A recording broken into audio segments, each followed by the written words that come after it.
In 2005, a holiday flight over Greece flew itself for more than 2 hours. Almost everyone on board was unconscious. August 14th, 2005. Over Greece, two F-16 climbed toward a silent Boeing 737, Helios Airways Flight 522. For almost an hour, controllers called the aircraft. No reply, no emergency code, just a target on the radar, flying perfect circles near Athens. As the fighters draw close, they expect a hijack or a radio failure. Instead, they see a ghost. Bright yellow oxygen masks hang from the ceiling. In the cabin behind, passengers sit motionless in their seats, still belted in, as if the flight is continuing normally. 121 people on board. None of them are answering. In the minutes that follow, we reconstruct those last hours in the sky, step by step, and follow investigators as they try to understand how a routine holiday flight became a ghost plane.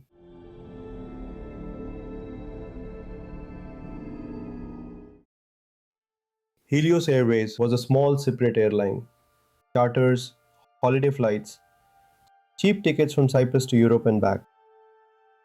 Flight 522 that morning was nothing special. Larnaca to Athens, then onward to Prague. A hop to the mainland, then a longer leg north. The aircraft was a Boeing 737-300. Registration 5BDBY. A narrow-body workhorse that had flown thousands of legs for operators around the world. On board were 121 people, 6 crew, 115 passengers, families, children, holidaymakers heading home or onward. Before dawn, engineers at Larnaca looked at the logbook. A previous crew had reported noise around an aft service door, a possible pressurization leak. To check it, the ground engineer used the APU and air conditioning packs to pressurize the cabin on the ground. To do that, he took the pressurization system from auto to man. The dole checked out, the leak wasn't repeated. But when the test ended, the selector stayed where it had been left, manual. The maintenance manual didn't explicitly say return to auto at the end of the test. Boeing and the regulators added that line later. That line should have caught the mistake 3 times. Before start, after takeoff. It did not. The aircraft left Larnaca with the pressurization controller still in manual, set for the ground test. The sky was clear. The sea below was calm. A routine holiday flight climbed toward a fault waiting for it at 12,000 feet. Shortly after takeoff, Flight 522 begins climbing toward its cruise altitude. At around 12,000 feet, a horn sounds in the cockpit. On this series of 737, it's a single piercing tone. It's the cabin altitude warning. But it's exactly the same sound as the takeoff configuration horn pilots normally hear on the runway if something isn't set correctly for departure. In the climb, the Helios crew treated it as a systems fault. They report air conditioning issues to their operations center. They do not treat it as a loss of pressurization. As the aircraft continued to climb, the thin air outside is not being replaced properly inside. The cabin altitude keeps rising.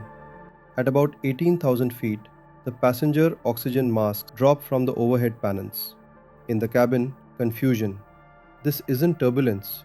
This isn't normal. Some passengers put the masks on. Others hesitate. Some may not realize how urgent the situation is. In the cockpit, the crew is dealing with the wrong problem. As oxygen levels fall, hypoxia sets in. Hypoxia does not feel like drowning. At first, there's a gentle calm, a strange clarity, the comforting sense that everything is under control. Then your vision narrows. Your hands become clumsy, your judgment drifts. By the time you realize you are impaired, you are often too impaired to fix it. At some point in the climb, the captain and first officer stop responding coherently to calls from company operations and from air traffic control. The Boeing reaches flight level 340, about 34,000 feet, and levels off. The autopilot follows the programmed route. Over the next hour, the aircraft flies on over the Aegean, perfectly on course. perfectly within its flight envelope, flying exactly the way it was designed to. Almost everyone on board is unconscious. On radar, it is just another target. On the frequency, it is a growing silence. At 7:53, Athene Area Control declares an alert phase. A few minutes later, the Greek Air Force is ordered to intercept.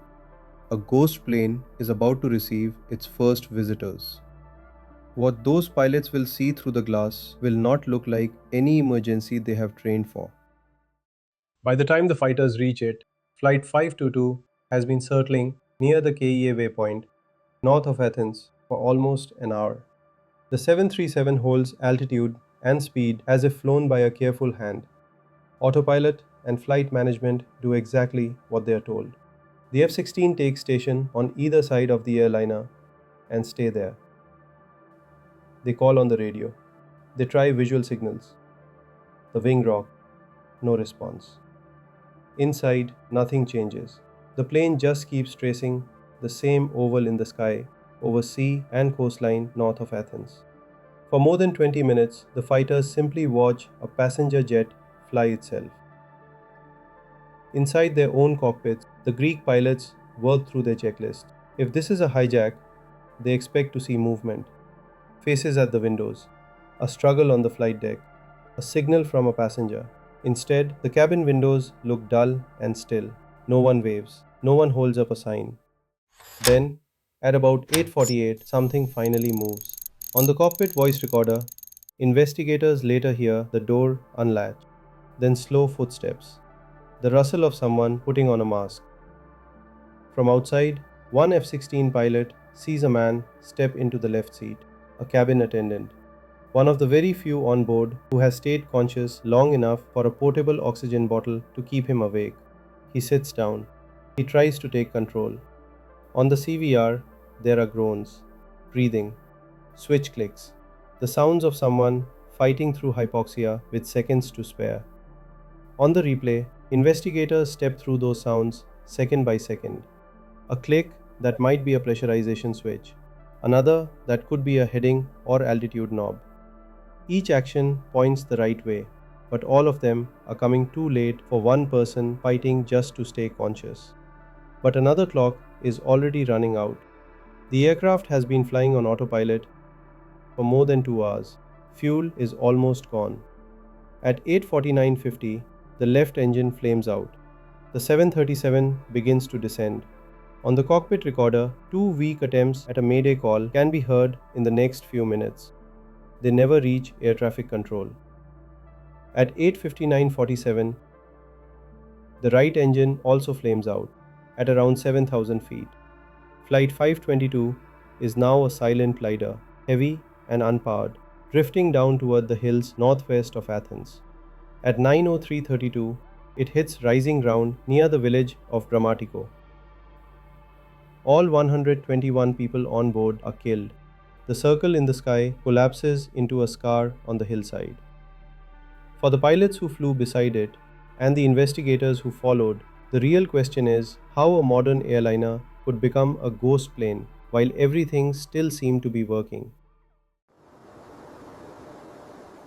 The Hellenic Air Accident Investigation and Aviation Safety Board, AAIASP, begins with wreckage, wings, engines, control surfaces.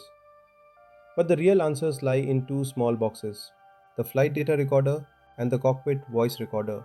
Together, they show a story frozen in instruments and tone. The pressurization system has been left in manual mode after the leak test in Larnaca. When Flight 522 takes off, the outflow valve is effectively frozen at its ground setting. As the aircraft climbs, the cabin rides along with the outside air. At around 12,000 feet of cabin altitude, the warning horn sounds, exactly as designed. In the cockpit, the crew treats it as something else. On this series of 737, the takeoff configuration horn and the cabin altitude horn sound the same. Decades earlier, pilots have raised that concern. NASA's Aviation Safety Reporting System has entries about potential confusion. On that morning, in that climb, the tone means the cabin is losing pressure. The crew does not set their masks. They do not descend. They do not identify the pressurization mode selector as being in man. The pre-flight and after takeoff checklists all carry the same line. Pressurization mode selector, auto. The AAIASB concludes that line is not effectively actioned. As the data tracks climb, the voices on the CVR become less coherent. Then they fade. In the middle of the recording, for long stretches, only the horn sounds and the steady rush of an aircraft at cruise. Much later in the tape, the board hears the cabin attendant's entry, his mask, his last minute efforts to send a mayday and steer the aircraft. By then, the fuel figures are already past recovery. The board's final report does not stop at cockpit error. It cites Helios Airways safety culture, gaps in training, quality management weaknesses. It points at regulatory oversight failures, at how previous guidance from Boeing about pressurization incidents has not been fully absorbed.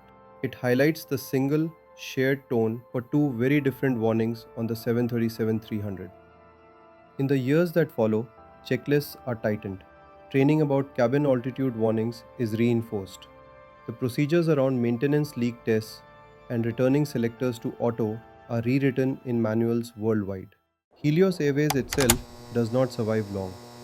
Its reputation, already damaged by earlier incidents, collapses after the crash. By 2006, the airline is gone. In Cyprus and Greece, memorials mark the lives lost. In flight safety circles, Helios Flight 522 becomes a case study in how small oversights can align into catastrophe. A single switch, a familiar sound, and a cabin where most of those inside never feel the second. They slide quietly over a line they cannot recross. Most disasters make themselves known. A flash of fire, a column of smoke, an impact on the runway. Helios Flight 522 goes quiet. From the outside, nothing looks wrong until fighter pilots get close enough to see faces. From the inside, hypoxia disguises itself as calm. Pilots are trained to trust their instruments over their feelings. But hypoxia attacks both. It makes the wrong explanation feel right. It makes a simple action, mask on, descend, feel less urgent. Automation does exactly what it is told. The autopilot climbs to cruise, flies the route, enters the hold. It keeps the aircraft on speed and on heading long after there is no one left in the loop. The failure is not in the silicon. It is in one selector left in manual, one checklist box ignored, and one ambiguous horn heard through a narrowing field of awareness. The image that remains is not the hillside at Grammatico or the wreckage in the sun. It is a 737 carving slow circles over a blue sea, windows dark, oxygen masks swaying gently in an empty sky. A cabin attendant stumbling into the cockpit with the world closing in, trying to pull the aircraft back across a line that was crossed an hour before. Between routine and awareness, between a normal climb out and a ghost plane that flies itself until the fuel runs dry, there is a threshold that is easy to cross and hard to see. For the families, for the pilots who watched, for the investigators who listened to hours of horn and wind, what remains is a circle in the sky and a list of changes meant to keep another crew from drifting that far into silence.